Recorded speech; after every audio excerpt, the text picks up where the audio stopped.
আসসালামু আলাইকুম। আজ আমরা দেখাবো আপনাদের পিটিআই মোড় হতে নীলমণিগঞ্জ বাজারের শেষ পর্যন্ত। তো আমরা যাত্রা শুরু করেছি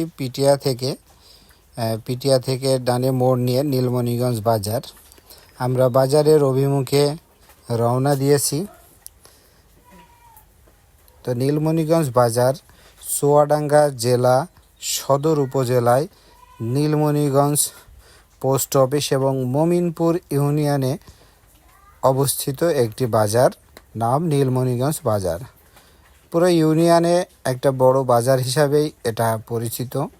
তাছাড়াও ছোট বড় এই ইউনিয়নে কয়েকটা বাজার রয়েছে। তো তার মধ্যে অন্যতম একটি নীলমণিগঞ্জ বাজার। তো প্রথমে নীলমণিগঞ্জ বাজারের মধ্যে ঢুকেই পানের হাট বসে এই সাইডটাতে। তো এটা রেল লাইনের এই পাশের অংশ।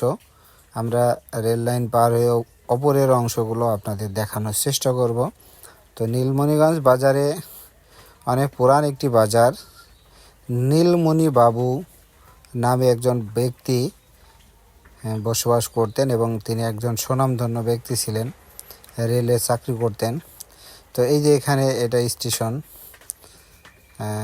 এখানে স্টেশন। আমরা রেল লাইন পার হয়ে এখানে বাজার আছে। টোটালে বাজারটা আনুমানিক 1 কিলোমিটার বা তার একটু বেশি হবে।